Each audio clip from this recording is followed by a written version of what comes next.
23 अप्रैल को साल का सबसे बड़ा राशि परिवर्तन। 12 साल बाद गुरु करेंगे मेष राशि में गोचर। गुरु के गोचर से कर्क राशि पर क्या पड़ेगा असर? करियर को लेकर ये गोचर कैसा रहेगा कर्क राशि के लिए? नमस्कार, जय माता दी। मैं आचार्य इंद्र वशिष्ठ कारिकाधाम ज्योतिष से आप सभी दर्शकों को बहुत बहुत स्वागत है।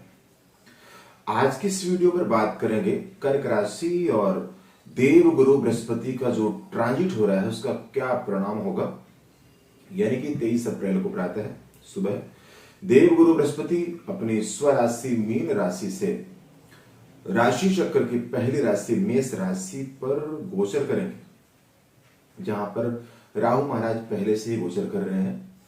और फिर देव गुरु बृहस्पति 1 मई 2024 तक इसी राशि पर रहेंगे, जिसमें इनके साथ राहु 30 अक्टूबर 2023 तक रहेंगे। उसके बाद देव गुरु बृहस्पति अकेले चलेंगे। बीच में देव गुरु बृहस्पति वक्री भी होंगे, मार्गी होंगे। इस टाइम पीरियड में यानी कि 23 अप्रैल से लेकर के मई 2024 तक 1 मई 2024 तक क्या परिणाम होगा, कहां सावधानी और क्या कुछ मिल सकता है। देखिए, होता क्या है, सही समय पर सही चीज के लिए कोशिश करने पर तब फायदा होता है। जब थोड़ा ग्रह सही चल रहा हो, समय अपने अनुकूल चल रहा हो, तो उन दिनों पर किसी चीज के लिए कोशिश करने से लाभ हुआ करता है। विपरीत दिशा में ग्रह चल रहा हो तो कोशिश करने से लाभ कई बार नहीं हुआ करता है। तो आज कर्क राशि की बात करेंगे। कर्क राशि राशि चक्र में चौथे नंबर की राशि है। इसके स्वामी चंद्रमा कहे गए हैं। देव गुरु बृहस्पति का गोचर बहुत ज्यादा मायने रखता है। देखिए, दूसरे, पांचवें, 9वें, 11वें घर के कारक कहे जाते हैं। धनु और मीन इनकी राशियां हैं इस चक्र में, और 3 दृष्टियां मुख्य इनको प्रदान है। इस तरह से लगभग पूरा चक्र ही प्रभावित होता है, बहुत मायने रखता है। देव गुरु बृहस्पति को शुभ ग्रह कहा गया है, शुभता प्रदान करने में सबसे आगे कहा गया है। ऐसा भी लिखा गया है कि देव गुरु बृहस्पति की दृष्टि में अमृत है, जहां दृष्टि पड़ती है वहां बहुत सारी चीजें अच्छी हो जाती है। और दूसरा ये भी कहा गया है कि जहां देव गुरु बृहस्पति बैठते हैं, अगर किसी शत्रु ग्रह के साथ बैठे हैं तो कई बार स्थितियां थोड़ी विचारणीय रहती है। तो आइए शुरू करते हैं कि 23 अप्रैल को जब देव गुरु बृहस्पति मीन राशि से मेष राशि पर जाएंगे तो यहां पर आपकी राशि से 10वें भाव पे आ जाएंगे। 10वां भाव कर्म स्थान है, पिता का भी स्थान है, कार्य क्षेत्र है, नौकरी से भी, नौकरी का विचार यहां से भी करते हैं। तो सबसे पहले तो मैं बताना चाहूंगा कि आपको इस टाइम पीरियड में अपने नौकरी का बहुत ध्यान रखना होगा। यहाँ पर थोड़ी लापरवाही, ज्यादा किसी पर भरोसा कर लेना या थोड़ी अनगहली या थोड़ी सी लापरवाही भी आपके लिए नुकसानदेह सिद्ध हो सकती है। नौकरी में समस्याएं उत्पन्न हो सकती है। आप अपने सीनियर से या साथ काम करने वालों से इस टाइम पीरियड में, जब तक देव गुरु मेष राशि पर आपके 10वें रहेंगे, तो बहुत ज्यादा ध्यान रखने की जरूरत पड़ेगी। यहीं पर आपके पिता के स्वास्थ्य में दिक्कतें रह सकती हैं। जिनके फादर के स्वास्थ्य में पहले से दिक्कतें हैं तो उन्हें सावधान रहने की बहुत जरूरत है। यहाँ पर थोड़ा ध्यान रखना होगा, अन्यथा नुकसान उठा सकते हैं। व्यापार की बात की जाए तो व्यापार में भी यहाँ पर सावधानी कर्क राशि वालों को इस गोचर से दिखानी पड़ेगी। देखिए, बाकी ग्रहों का जो ट्रांजिट होता रहता है, जो ग्रह जल्दी ट्रांजिट करते हैं, बदलते हैं, उनका अपना अलग परिणाम होगा, उनका भी परिणाम बहुत मायने रखता है। लेकिन अब हम बात कर रहे हैं बृहस्पति के ट्रांजिट के बारे में। गुरु ग्रह का, एक बड़ा ग्रह आपका ट्रांजिट कर रहा है, तो उसके क्या क्या परिणाम हो सकते हैं।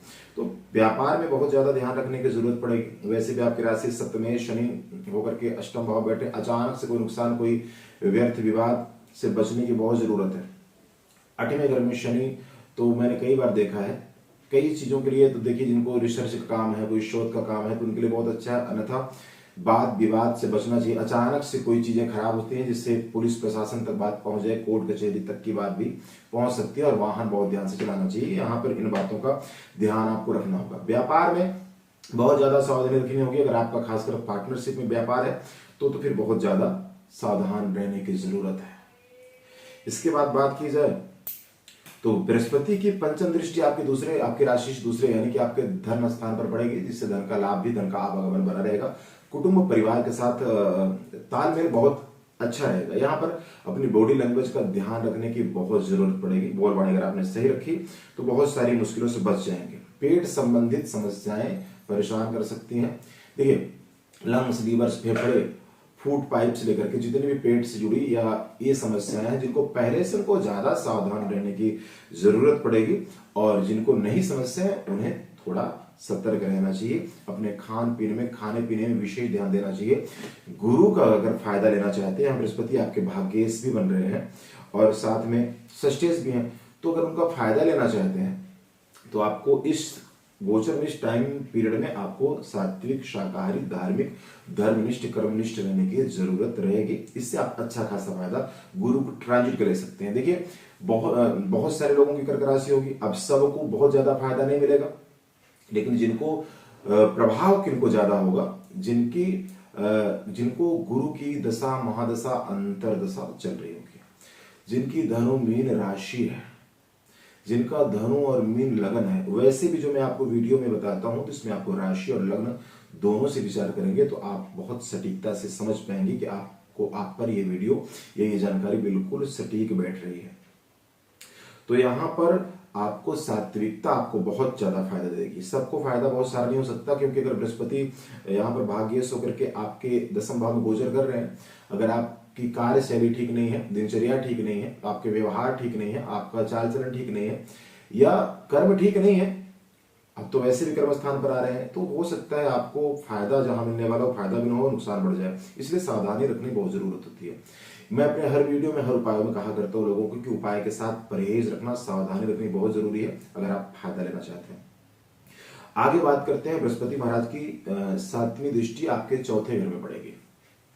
अब यहाँ पर राहु की दृष्टि भी पड़ रही है, यहाँ केतु पहले से विराजमान है, गुरु की दृष्टि भी पड़ रही है, लेकिन यहाँ पर इसके बावजूद भी, विघ्न बाधाओं के बावजूद, अड़चने के बावजूद, देखिए जो लोग अभी मकान, भूमि, भवन, वाहन, मकान, इन चीजों का प्लान कर रहे थे, जमीन लेने का प्लान कर रहे थे, या कोई चीज खरीदना चाहते थे, उसमें अड़चने पड़ रही थी। कई बार होता है ना, पैसे हैं फिर भी चीजें नहीं बन पाए, तो ये इच्छा आपकी जरूर पूरी होती है, यहाँ पर नजर आती है। आप भूमि, भवन, वाहन, मकान ले सकते हैं इस टाइम अवधि में, कोशिश करने से जरूर ले पाएंगे, ये पक्की बात है। 9वीं दृष्टि गुरु बृहस्पति की आपके छठे भाव पर पड़ेगी। अब यहाँ पर एक लाभ जरूर होगा, क्योंकि गुरु की राशि वहां पर आ रही है, इसलिए लंबी बीमारी से आप छुटकारा पाते हुए नजर आ रहे हैं। अब जिनको पहले से बीमारी चल रही थी, कि बीमारियां समझ में नहीं आ रही थी, डॉक्टर्स के रिपोर्ट्स में नहीं आ रही थी, तो वो बीमारी उभर के सामने आ सकती है, उसका पता लग सकता है और प्रॉपर इलाज हो सकता है। तो यहाँ पर एक ये फायदा भी आपको मिलता नजर आता है। किसी का कोर्ट कचहरी से कोई कोर्ट का केस चल रहा था, कोई आप फंस गए थे, झूठे आरोप में फंस गए थे, तो इस टाइम पीरियड में उपाय करने से, कोशिश करने से आपको लाभ होता नजर आता है। आप शत्रु पर विजय पा सकते हैं, शत्रु से संधि बन सकती है, या इन चीजों से छुटकारा होता हुआ नजर आता है। परहेज क्या है, यहाँ पर अपने बॉडी लैंग्वेज का बहुत ध्यान रखें, खान पीन का और बॉडी लैंग्वेज का, बोल बाणी का ध्यान रखने की जरूरत है। किसी भी काम में जल्दबाजी, कर्क राशि आपकी, किसी भी काम में जल्दबाजी बिल्कुल भी ना करें, अन्यथा नुकसान हो सकता है। लेन देन पूरी सावधानी से कीजिए, बहुत सतर्कता से कीजिए। इसी के साथ साथ कोशिश करें जो लीगली काम है उनको बहुत एक्यूरेट करें, टैक्स चोरी करने की कोशिश ना करें, और वाहन जरूर ध्यान से चलाएं। देखिए, 23 अप्रैल से मई 2024 का ये जो टाइम है, 1 मई 2024 तक का, इस टाइम पीरियड में जहां जहां सावधानी बताएगी, यहां सावधानी से आप चीजों को बैलेंस कर सकते हैं, और जहां फायदा बताया गया है वहां पर थोड़ी कोशिश से, थोड़े उपाय से आप फायदा ले सकते हैं। बृहस्पतिवार को पीली चीज का दान, गाय को हरी सब्जी का दान करना चाहिए आपको, और इसी के साथ साथ ब्रह्म भोज और सफाई कर्मचारी को भोजन का दान करना चाहिए। भगवान विष्णु के मंत्र का जाप, या ओम ग्राम ग्रीम ग्रोम सह गुरुवे नमः, इस मंत्र का जाप अगर आप इस टाइम पीरियड में करते रहते हैं तो आप बहुत सारी मुश्किलों से बचेंगे, बीमारियों से छुटकारा पाएंगे, और आपके कार्य जरूर सफल हो जाएंगे। तो बृहस्पति का गोचर के बारे में इस वीडियो में जानकारी दी है। मैंने पहले भी कहा, अन्य गोचर का अपना अलग महत्व है, लेकिन गुरु का गोचर आपको यहाँ पर ये संदेशा दे रहा है कर्क राशि वालों के लिए। सावधानी जरूर रखें, वाहन चलाने का ध्यान रखें, तो आपको लाभ भी जरूर होगा। अगर नुकसान का भय है तो लाभ का भय है। भ्रमित होने से जरूर बचने की जरूरत है। कोई सलाह भी दे तो उसे बहुत सोच समझ करके डिसीजन, जैसे मैंने कहा, जल्दबाजी ना करें। और यहां पर एक चीज की जानकारी और देंगे, जिनका खान पान थोड़ा सा मांसाहारी है, तो कोशिश करें वो लोग भी इस टाइम पीरियड में मांसाहार से बचें। अगर आप ऐसा करते हैं तो आपको भी गुरु के गोचर का एक अलग सा अच्छा फायदा यहाँ पर हो सकता है। बहुत बहुत धन्यवाद। जय माता दी।